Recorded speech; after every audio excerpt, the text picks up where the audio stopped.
vamos a trabajar, voy a compartir pantalla, con un tema que también está dentro de la planificación de la asignatura de orientación familiar y que está denominada la relación de la familia y la escuela. En la clase anterior habíamos conversado de cómo establecer la comunicación y la colaboración entre la familia y escuela. Bueno, y nos habíamos enfocado principalmente en cómo debe ser esa comunicación, ¿verdad? Decíamos que debemos tener una comunicación asertiva. ¿Y cuáles eran las características de esa comunicación asertiva? El lograr una escucha activa, el lograr la empatía.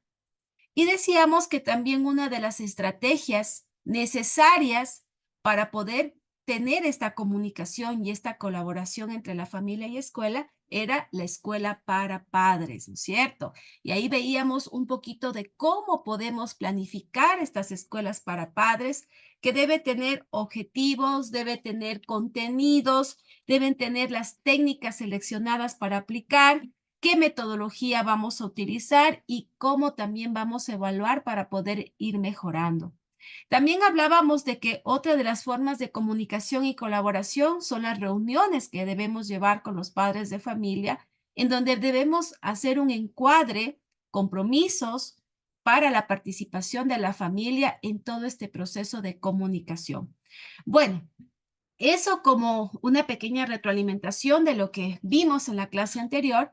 Ahora vuelta vamos a trabajar cómo debe ser esa relación familia y escuela. ¿Cómo la podemos lograr? También algunas características de cómo podemos nosotros fundamentar esta relación que debe darse para que el niño o el estudiante tenga un proceso educativo adecuado y correcto. Bueno, vamos a partir desde la reflexión de los 3 anillos de formación de la persona. Bueno, según algunos modelos educativos, nos mencionan que los 3 anillos de formación se ven influenciados por la sociedad, la familia y la escuela. ¿A qué se refieren estos 3 anillos de formación? Bueno, sabemos que la familia es realmente vital, necesaria, importante, trascendental dentro de la sociedad para el desarrollo del ser humano.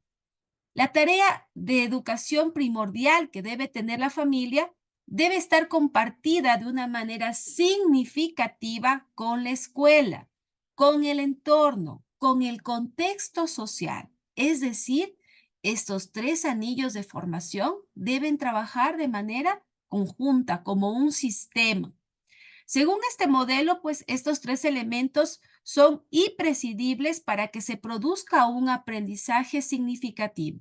Es decir, cualquier acto pedagógico que implique que alguien enseñe algo a alguien, en este caso, debe ser el profesor, la familia y la sociedad.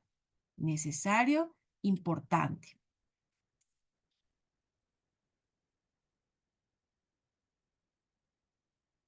La familia es para el niño el primer transmisor de pautas culturales y su primer agente de socialización.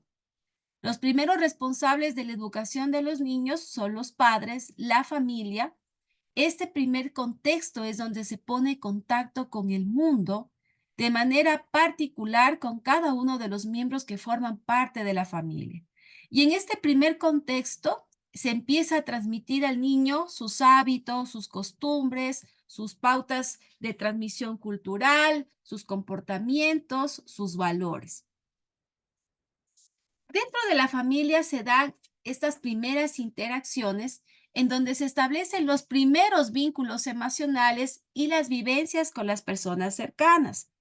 En este medio es donde el niño empieza a realizar sus aprendizajes sociales básicos, que le van a ayudar en la relación interpersonal o intrapersonal, es decir, consigo mismo, y también esa relación que debe tener con los otros. Poco a poco el niño va a ir conociendo algunas normas, pautas de actuación y comportamiento humano. Cuando hablamos de que en esta primera interacción que tiene el niño con la familia, y adquiere estos aprendizajes sociales básicos, estamos hablando de qué aprendizajes sociales básicos. Estamos hablando del comportarse, de los modales, los valores, las habilidades sociales, los hábitos, el lenguaje, el autocontrol, incluso la autorregulación de las emociones, lo que también conocemos como la inteligencia emocional. Entonces, ¿en dónde se van a dar todos estos aprendizajes sociales básicos? En el contexto familiar, en esta primera relación que tienen los niños.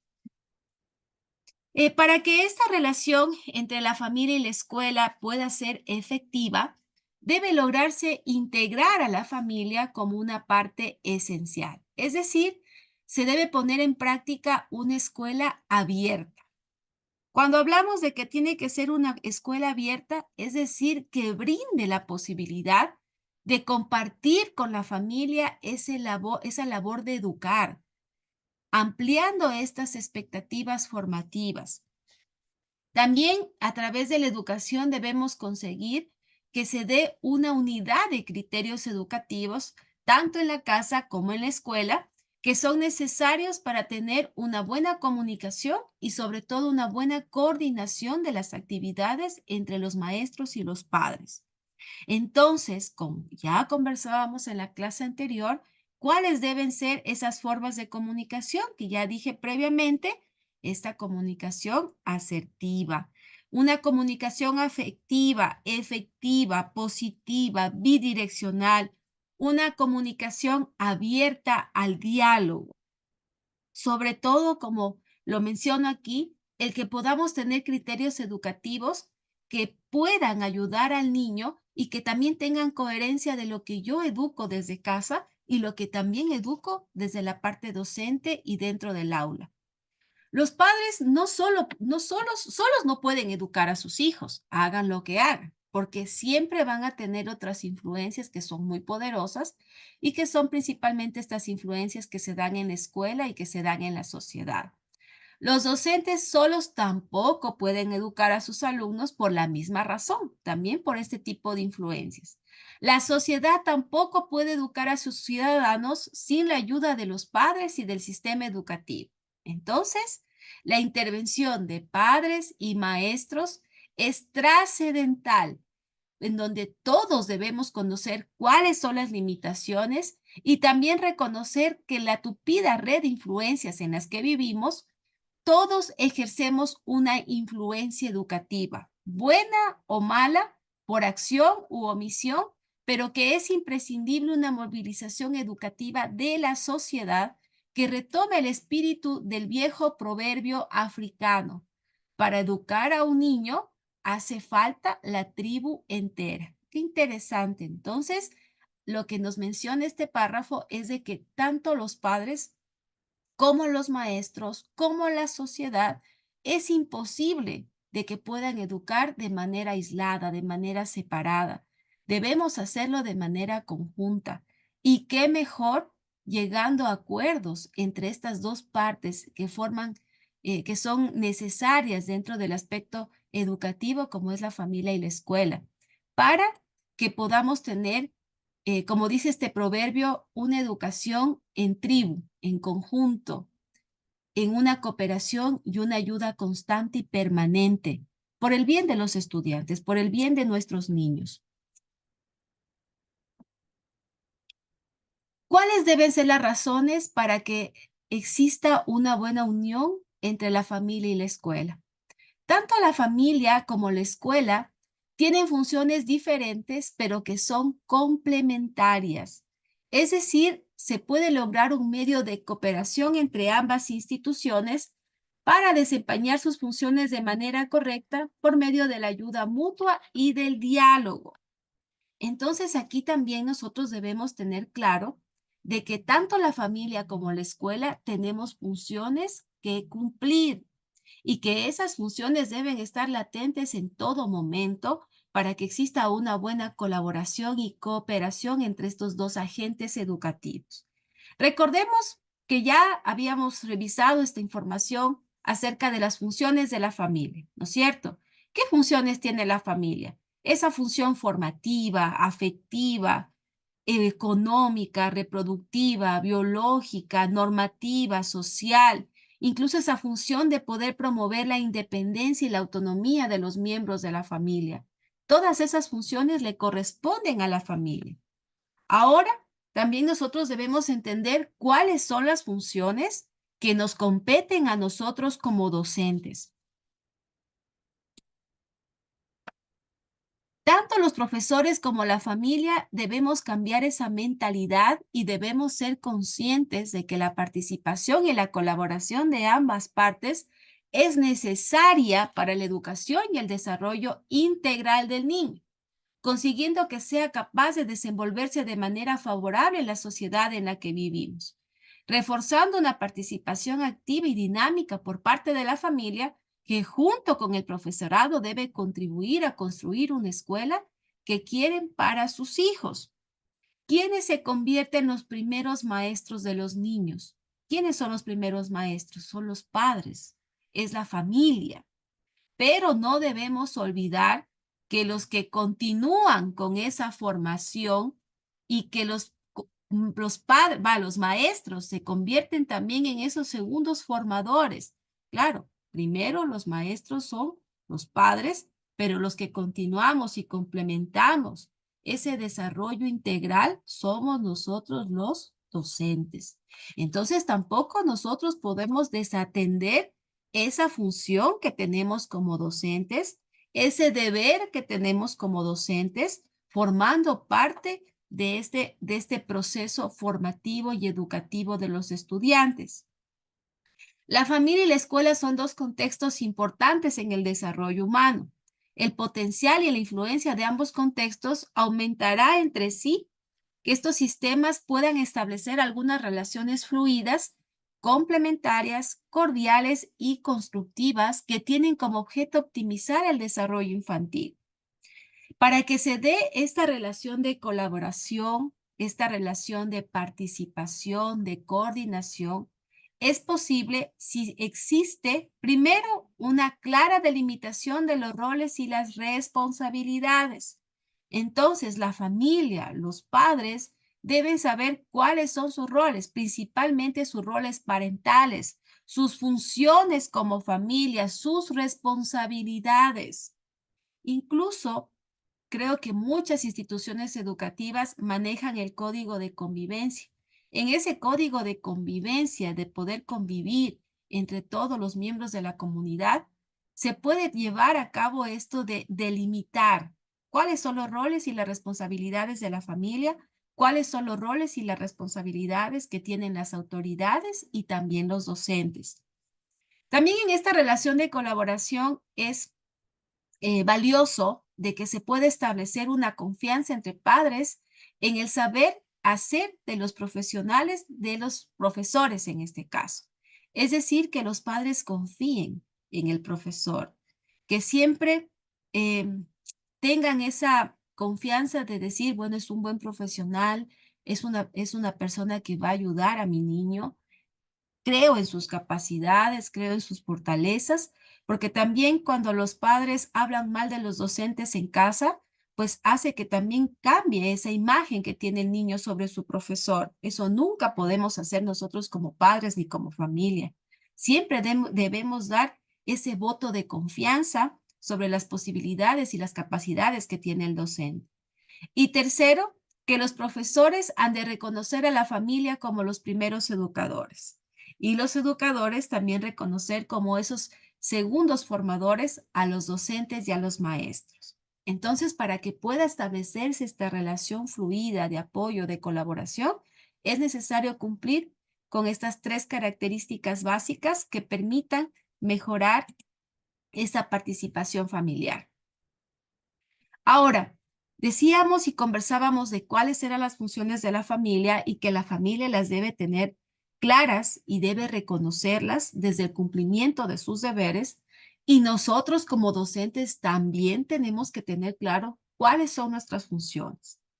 Una de las funciones como docentes que tenemos es el diagnóstico de necesidades. Cuando hablamos de este diagnóstico, es decir, conocer al alumnado, conocer y establecer un diagnóstico de las necesidades que tienen nuestros estudiantes. Es decir, nosotros como docentes, y bueno, también desde el rol educativo que cumplimos dentro de una institución, podemos hacer una evaluación informal o incluso una evaluación formal que a mí me permite entender cuáles son las necesidades, las capacidades, las habilidades y las debilidades de mis estudiantes.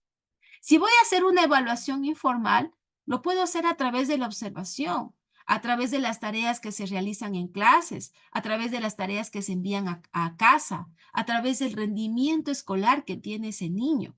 Yo con esa evaluación informal, yo ya puedo tener, ¿no es cierto?, una idea de qué necesidad educativa especial tiene ese niño, si puede estar a lo mejor asociada a una discapacidad, qué problemas de conducta y comportamiento tiene, a lo mejor sus funciones psicológicas superiores están disminuidas, su atención, su memoria, su concentración.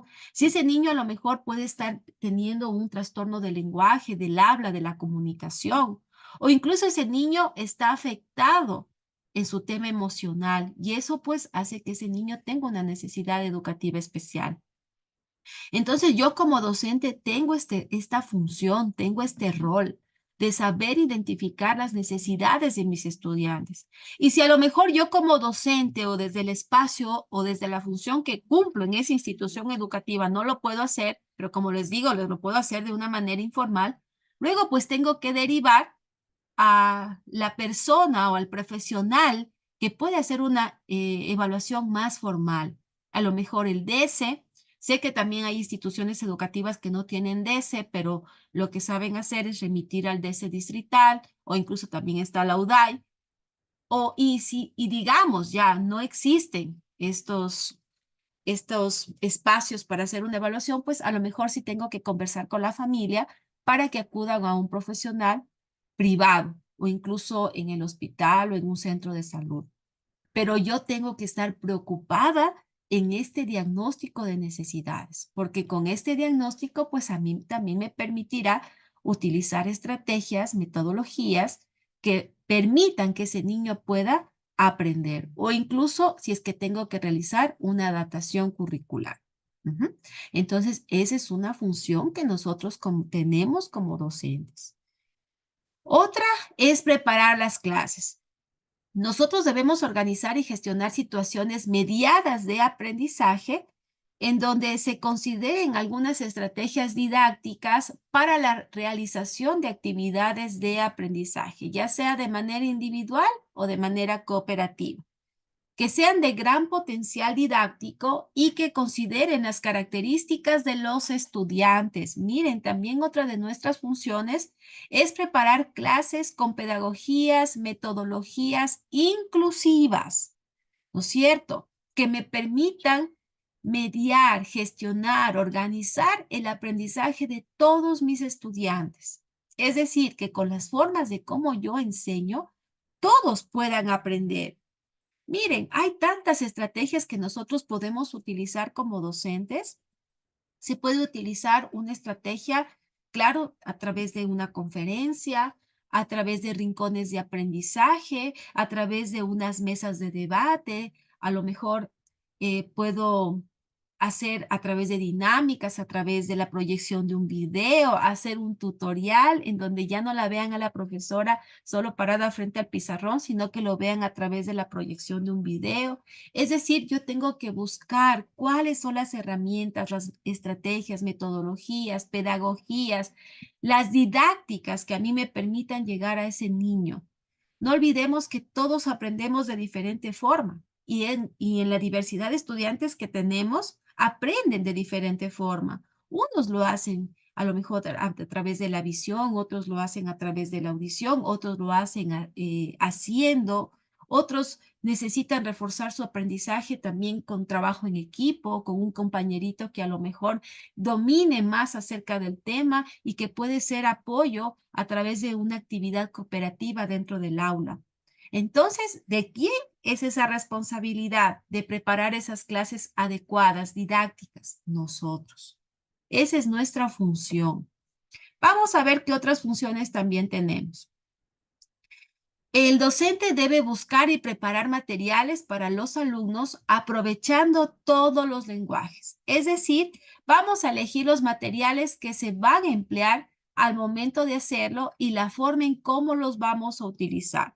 Cuidando de los aspectos organizativos de las clases, evitar un uso descontextualizado de estos materiales didácticos, estructurar materiales de acuerdo a los conocimientos previos de los alumnos y también pues a las necesidades. Si es necesario, pues lo podemos hacer por niveles. Entonces, ¿a qué se refiere en buscar materiales didácticos adecuados? Si nosotros tenemos una diversidad de estudiantes, y cuando hablamos de diversidad, estamos hablando de niños con diferentes tipos de familia, niños con diferentes ritmos de aprendizaje, niños con necesidades educativas especiales asociadas o no a la discapacidad, niños de diferentes contextos económicos, demográficos, de diferente cultura, etnia, religión. Es decir, en esa diversidad de estudiantes, pues yo así como adapto el currículum, como busco las estrategias y las didácticas para poder enseñar a esa diversidad, también debo preparar el material que esté adaptado a los intereses, a las capacidades, a las habilidades, necesidades, características de mis estudiantes. Tratemos de tener un material didáctico llamativo, un material didáctico actual. Por eso les digo, no descontextualizado, no, un material que incluso le llame la atención al niño para que pueda aprender. A los niños tenemos que buscar una estrategia didáctica dinámica, en donde el niño pues cada vez está pendiente de lo que le estoy enseñando, le llama la atención, está motivado a aprender. Entonces, debemos utilizar pues también este material correcto y buscar las formas de cómo hacerlo. A lo mejor sí también con el apoyo de la familia, con el apoyo de las autoridades educativas. Como función también tenemos el motivar al alumnado, despertando el interés de los estudiantes hacia los objetivos y los contenidos de la asignatura.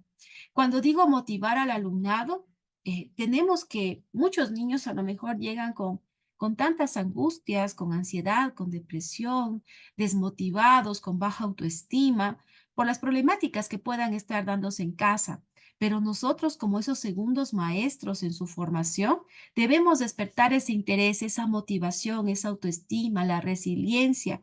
Y aquí es donde yo siempre menciono lo que es el currículo oculto, ¿no es cierto? Nosotros como docentes, si bien es cierto, estamos preocupados de que podamos cumplir con todos esos conocimientos académicos que están planificados de acuerdo al año de educación que se encuentre, pero también debemos estar preocupados en que a través del currículo oculto aquellos aprendizajes, aquellos mensajes que nosotros damos a los estudiantes estén incorporados de una manera oculta e inconsciente.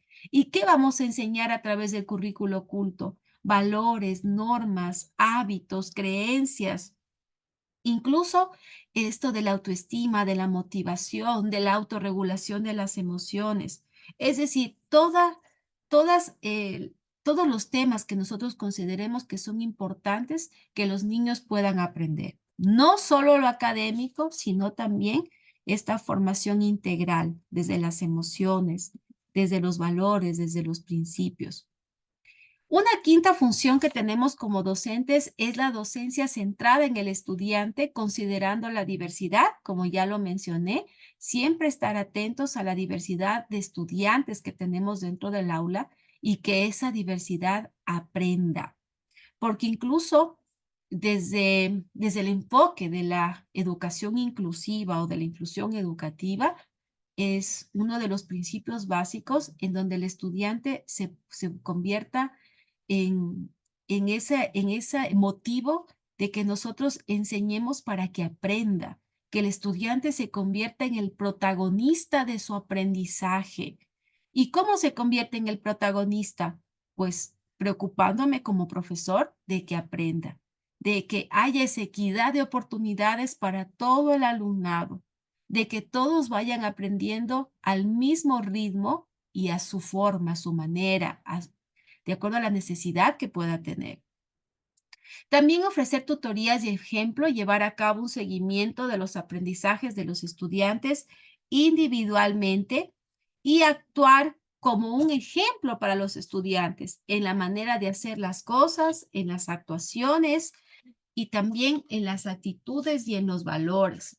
Entonces aquí también nosotros aplicamos esto de la autoridad moral, de que, claro, si yo le voy a enseñar a ese estudiante un valor y si yo instruyo en ese valor, ¿qué le va a quedar más a ese estudiante? ¿Cómo me ve actuar? ¿Cuál es mi comportamiento? ¿Cuál es mi actitud? ¿Cuál es mi ejemplo? El ejemplo arrastra. El ejemplo enseña, el ejemplo forma. Entonces, tenemos también una gran labor frente al estudiante, porque muchas veces los docentes también podemos convertirnos en el estudiante, en ese superhéroe, en ese estereotipo a seguir, en esa imagen a seguir, en ese líder a seguir. Entonces tenemos que tener mucho cuidado entre lo que decimos y lo que hacemos, porque tenemos muchos ojitos que nos están mirando, que nos están siguiendo, que están aprendiendo de nosotros. Y finalmente, otra de las funciones del docente es investigar en el aula con los estudiantes el desarrollo profesional continuado, es decir, el experimentar en el aula buscando nuevas estrategias didácticas y nuevas posibilidades de utilización de los materiales didácticos. A veces tenemos una aula y en esa aula podemos tener un espacio que podemos aprovecharlo al máximo. Como les decía, se puede utilizar esta estrategia de rincones de aprendizaje, en donde el niño cada vez que sienta inquietud acerca de un tema que se está llevando en el aula, ya sea un rincón de ciencias naturales, un rincón de música, un rincón de matemáticas, un rincón de caligrafía, entonces que en este espacio, en esta aula, el niño pueda ir, acercarse, a lo mejor siente esa necesidad de aprender un poco más acerca del rincón de aprendizaje y puedo hacerlo en compañía del estudiante o incluso en compañía de sus compañeros o de sus pares para poder aprender.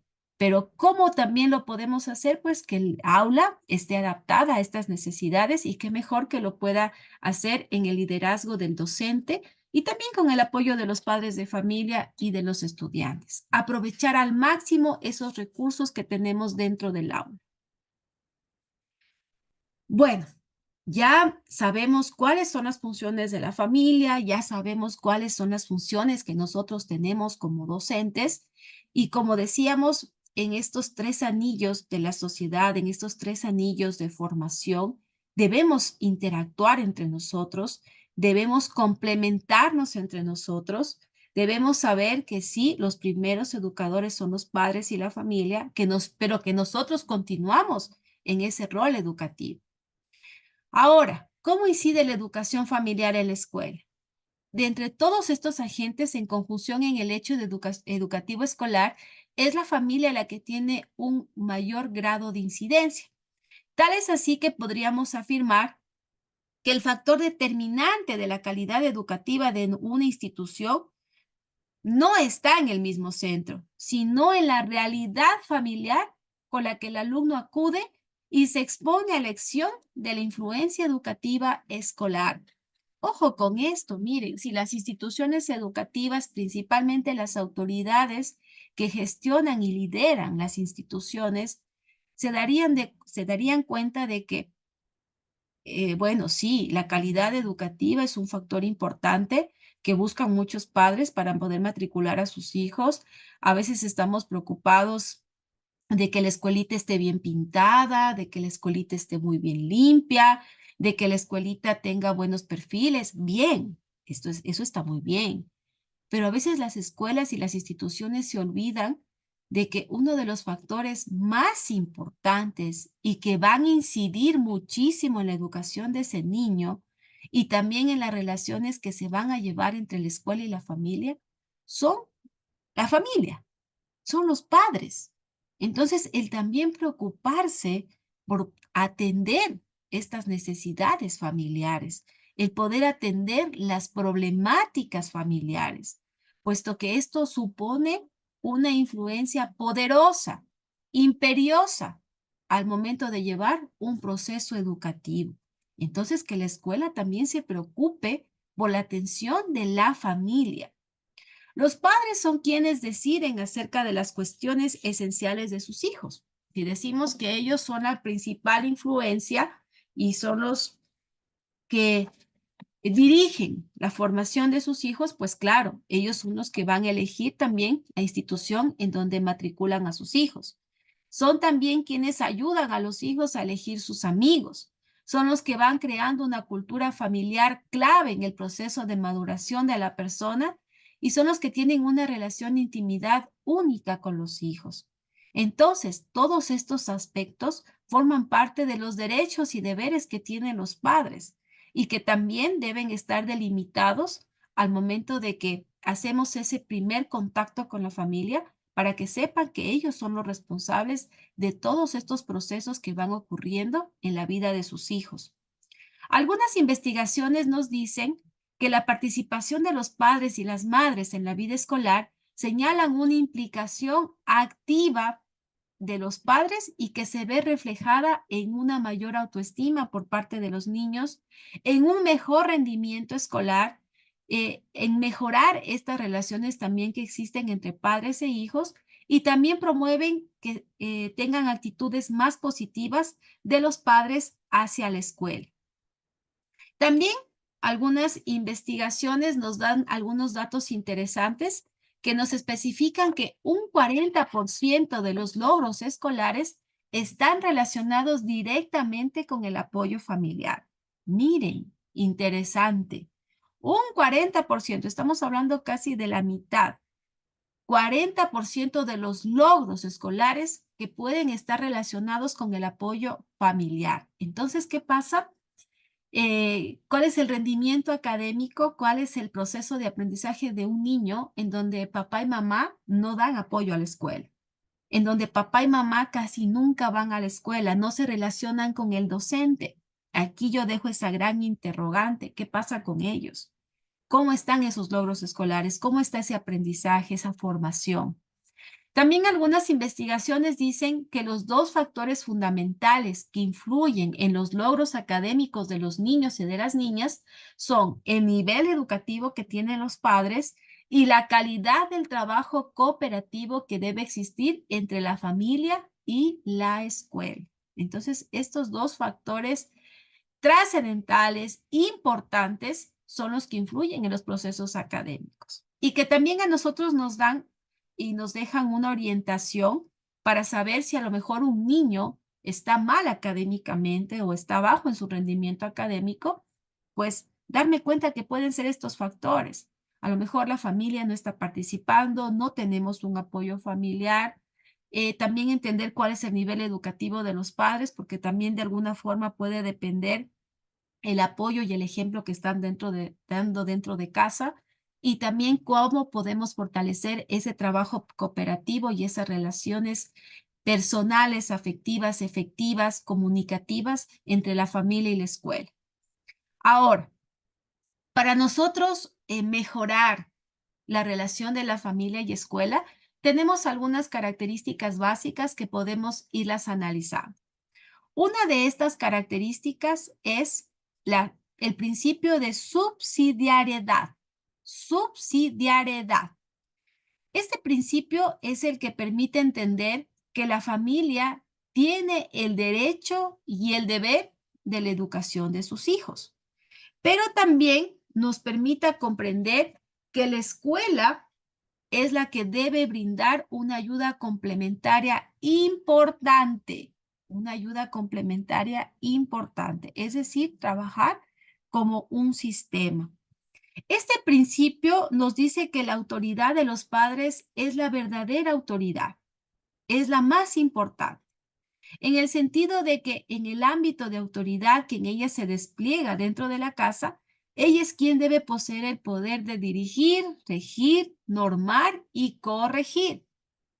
Entonces, de ello sigue que la autoridad de la escuela deba reconocer en la autoridad de los padres un límite de competencias, es decir, que la escuela tiene la obligación de ayudar a los padres en el cumplimiento también de sus deberes. Interesante este principio, queridos maestrantes. El tener claro que la principal autoridad de esos niños, de nuestros estudiantes, es la familia, son los padres. Que sí, claro, nosotros continuamos con esa autoridad, pero que nosotros también debemos saber cuáles son los límites, ¿no es cierto? Donde termina la autoridad de papá y mamá, continúa la mía, pero con límites y respetando esa autoridad. Y que quienes tienen el deber de dar esta autoridad de corregir, de regir, de dirigir, pues es la familia. Nosotros simplemente nos convertimos en esa ayuda complementaria de esa familia. Y claro, pues a través de estos principios de autoridad.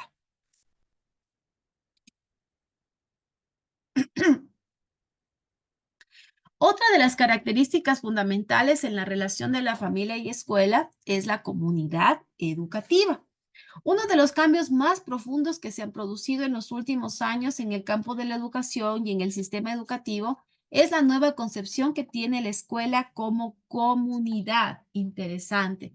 ¿Qué entendemos nosotros por comunidad? La comunidad educativa es ese conjunto de personas que tienen que ver con el hecho educativo y que está conformada por quiénes, por las autoridades, por los docentes, el DC, los padres de familia o representantes, los estudiantes y el personal administrativo. La comunidad educativa, pues, es la que abarca todo aquello que afecta y donde se ven afectados estas personas que forman parte de ella en el proceso educativo y que, por lo tanto, pues, forman parte directa o indirecta de esta comunidad. Toda la comunidad educativa es importante a la hora de pensar o repensar el modo en que se lleva a cabo el proceso educativo. Esto porque la educación no es un elemento aislado del resto de la comunidad, sino que forma parte de ella desde el aspecto social, cultural, político, económico, etc. Por lo tanto, la participación comunitaria pues se debe convertir en un elemento clave en este proceso, asegurando el éxito académico pues de todos los involucrados.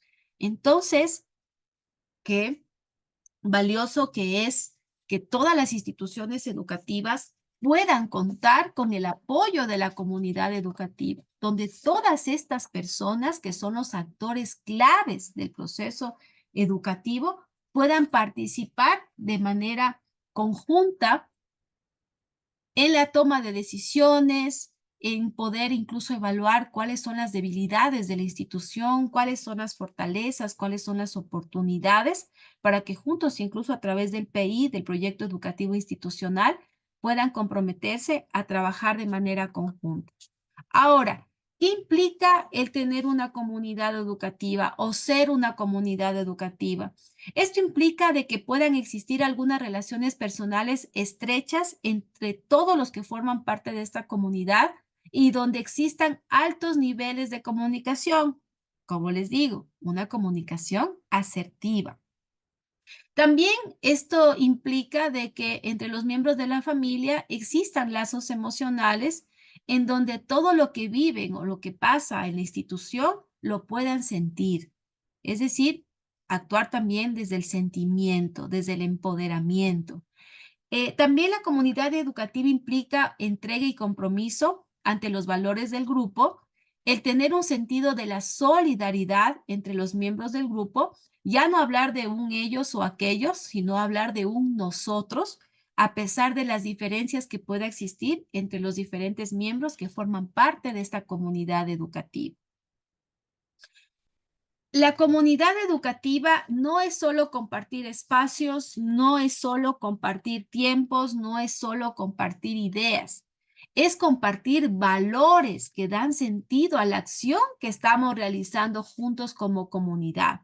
A través de esta comunidad educativa debemos establecer objetivos, establecer procedimientos, establecer criterios de evaluación de logro y también establecer acuerdos y compromisos. No olviden que sí es necesario aclarar que a veces cuando trabajamos en comunidad nos lleva mucho más tiempo llegar a un acuerdo y un compromiso porque tenemos que entender las ideologías, las perspectivas de los diferentes actores, pero que para poder establecer pues un objetivo, un procedimiento, una actividad, una evaluación del logro, pues debemos todos comprometernos y estar todos acorde a lo que vamos a realizar. Es por ello que dentro de la comunidad educativa también pueden darse algunos riesgos potenciales. Como digo, a veces trabajar entre muchas personas es complicado, es difícil entendernos entre las diferencias y la diversidad que cada uno tiene desde su posición, ¿no es cierto? Desde su perspectiva. Y claro, esta comunidad educativa en algunas ocasiones puede convertirse en un campo de batalla en donde hay una confusión de papeles, principalmente a lo mejor entre la familia, los docentes, las autoridades, en donde se pueden crear igual falsas expectativas de lo que queremos lograr como comunidad y donde también algunas personas de esta comunidad pueden tener una falta de compromiso y empoderamiento. Como les digo, muchas personas de esta comunidad educativa pueden actuar desde la posición de cada uno y sobre todo pueden proponer algunas actividades desde su conveniencia. Entonces, si no hay ese empoderamiento con la institución, con la educación de sus hijos, con formar parte, colaborar, cooperar en esta relación estrecha que debe existir entre la familia y escuela, pues sí se puede convertir en un riesgo potencial. Pero también la comunidad educativa nos puede dar algunos beneficios potenciales.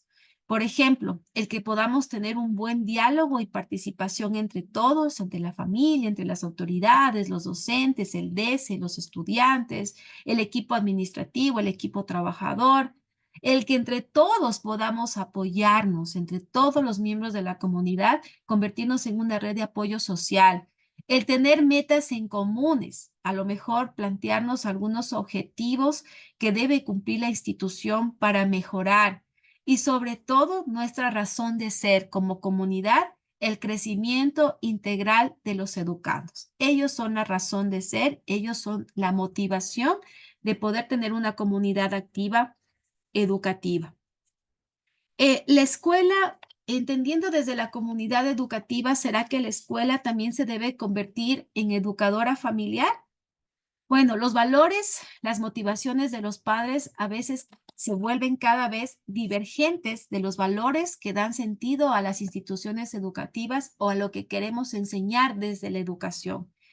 Ante esta real situación, pues es necesario empezar a pensar si los centros de enseñanza o los centros educativos tienen que ser cada vez más educadores de familia, no solo convertirse en los educadores de niños o adolescentes.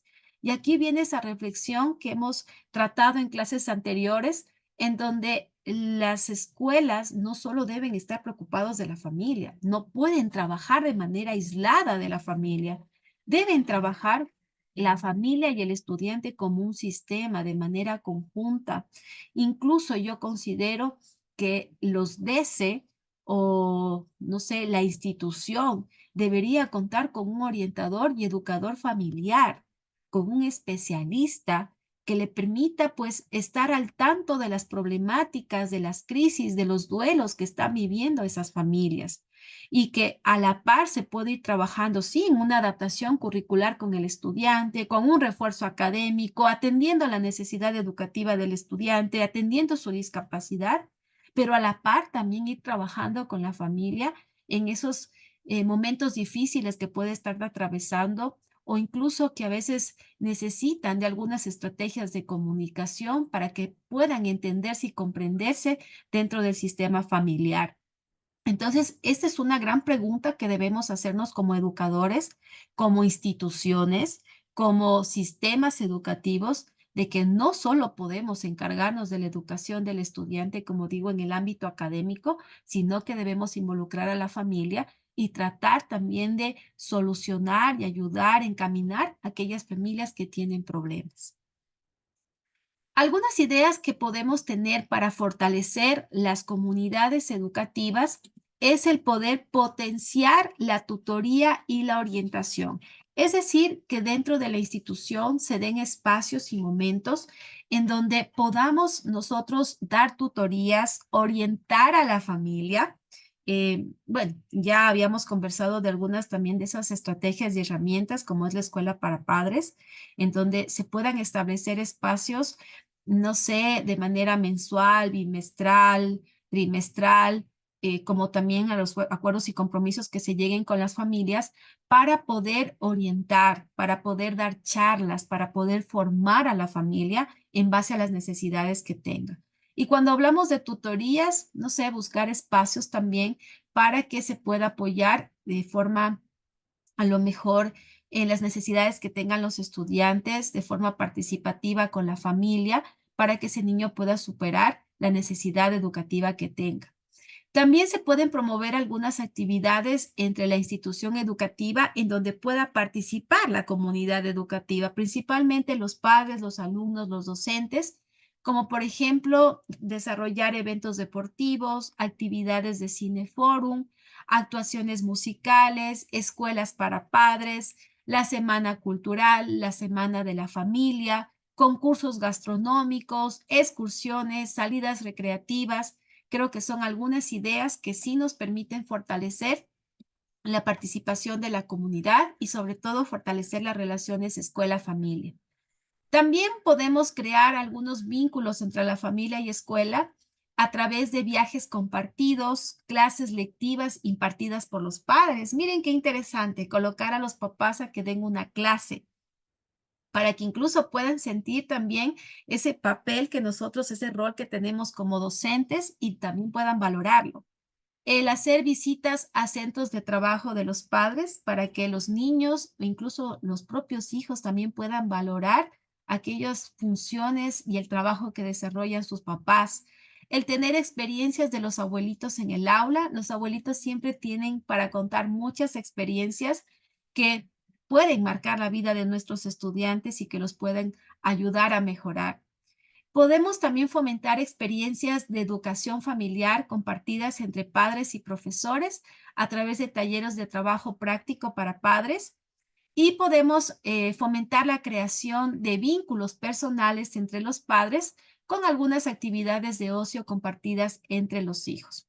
Como les decía, de acuerdo a la transformación social que se ha venido dando en estos últimos años, pues muchos padres no tienen el tiempo suficiente para compartir con sus hijos. Muchos de los hijos se están criando sin la supervisión de los padres y bueno, se están satisfaciendo necesidades económicas, pero no esas necesidades que son las más importantes en la vida de un ser humano, como son las necesidades emocionales, esa necesidad de atención, de amor, de afecto, de acompañamiento.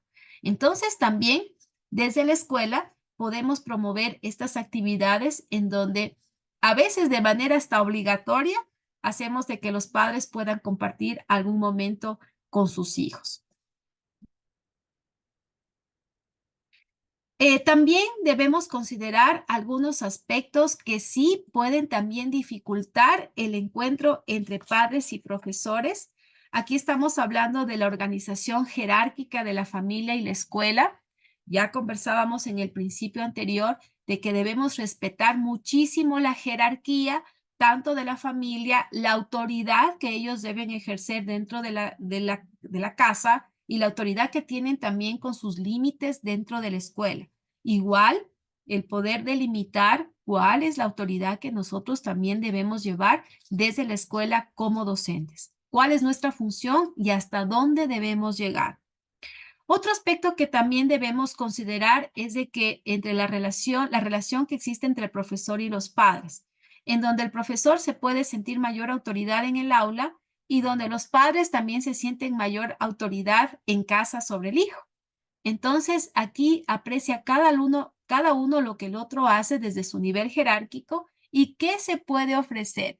Imagínense un niño que llega a casa y tiene una autoridad rígida, exigente, estricta, y que esa misma autoridad también se da en el aula. También hay esa autoridad exigente. ¿Qué se puede producir en ese niño? Realmente podemos producir un desequilibrio emocional y es por eso de que muchos niños empiezan a tener rasgos de ansiedad, rasgos de depresión. Son niños infelices, son niños tristes, son niños desmotivados, niños ansiosos. Entonces, qué necesario que nosotros podamos conversar con la familia para que esa autoridad sea una autoridad, pero también que esté vinculada a la democracia, al amor, al afecto. Si bien es cierto, disciplino, pero también doy afecto. Lo hago con amor, para que el niño pues no se provoque en él estos desequilibrios emocionales. No olvidemos que escuchamos en las noticias a diario de niños que terminan suicidándose, que son realmente problemáticas sociales que sí nos afectan mucho como sociedad, que nos afectan incluso mucho como humanos. Yo a veces no entiendo cómo un niño puede terminar suicidándose. Cuando un niño está empezando a vivir, cuando un niño tiene tantos sueños, tantos deseos, tantas metas por cumplir, un camino largo por recorrer, ¿cómo un niño puede terminar suicidándose? Es algo que yo realmente hasta hoy no lo entiendo, no lo comprendo. Pero sí, a lo mejor podemos ir considerando estos aspectos. A lo mejor esa autoridad que se está dando desde casa y que se está dando dentro del aula es una autoridad negativa, que lo único que está provocando en los niños son estos rasgos depresivos, ansiosos. Entonces, ahí deberíamos conversar entre los padres y los docentes para llevar una autoridad con amor, como les digo, con afecto, con democracia. Otro aspecto es en la organización jerárquica de la familia. Muchas veces van a las escuelas a hablar uno de los dos padres y a veces va el que no tiene la jerarquía en la familia.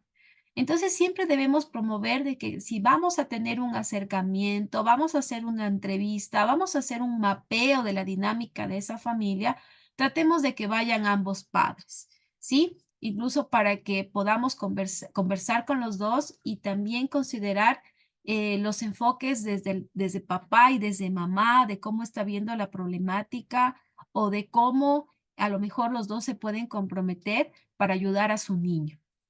Y otro aspecto también es en la organización jerárquica de la escuela, en donde a veces el claustro de profesores siente ese poder para etiquetar a los alumnos. Mucho cuidado con esto, queridos maestrantes. Dentro de los principios de la inclusión educativa, nosotros nunca podemos etiquetar a un estudiante. Así tengamos sospechas de una discapacidad, tengamos sospechas de una conducta, tengamos sospechas de una necesidad educativa especial, nosotros nunca podemos etiquetar a un estudiante. E incluso a veces ha pasado que los profesores, en lugar de decirle por el nombre, le dicen por la etiqueta: el vago, el malcriado, el retrasado mental, el discapacitado. Incluso a veces los profesores y las autoridades utilizan un lenguaje discriminatorio, un lenguaje negativo.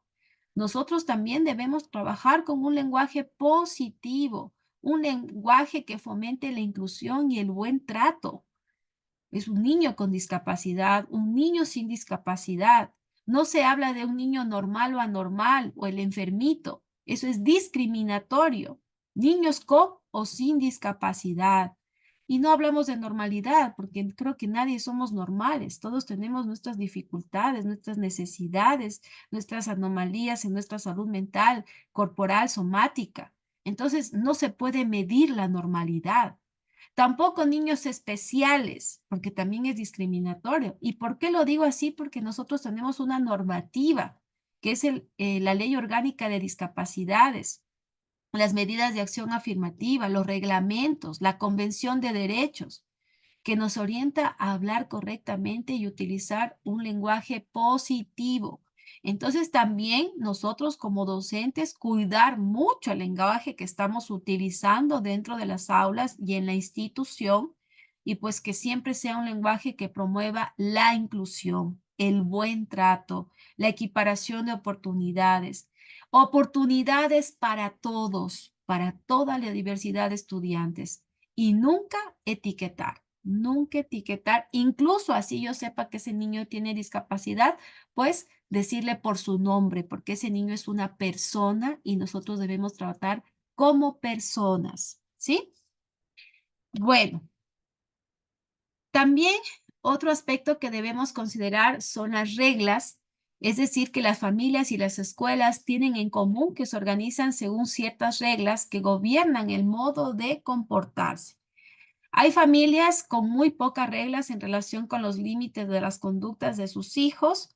Hay familias que tienen también una diferencia de reglas entre la familia y la escuela. Por eso les decía que es necesario tener una buena comunicación, esta comunicación abierta entre los padres y los docentes para que si voy a ejercer una regla o una norma dentro de casa, pues yo también la pueda reforzar dentro de la escuela. Y también otro aspecto, pues, es la falta de claridad de las reglas en los centros escolares.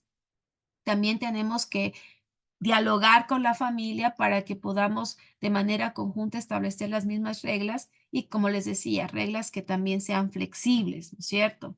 Reglas flexibles tanto desde casa como desde el aula.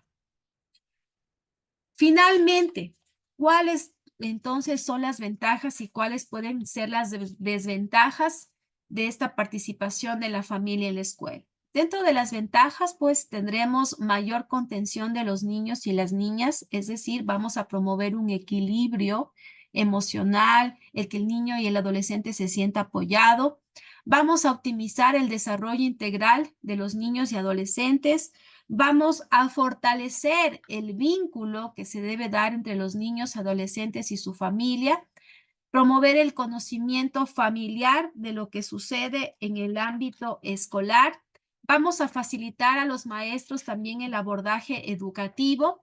Vamos a permitir que los maestros conozcan también los intereses y las problemáticas de sus estudiantes, atendiendo y entendiendo la diversidad de alumnos que tiene el docente. Vamos a contribuir a la construcción de una educación más completa, abierta, integral. Ahora, ¿cuáles son las desventajas de la participación de la familia y en la escuela?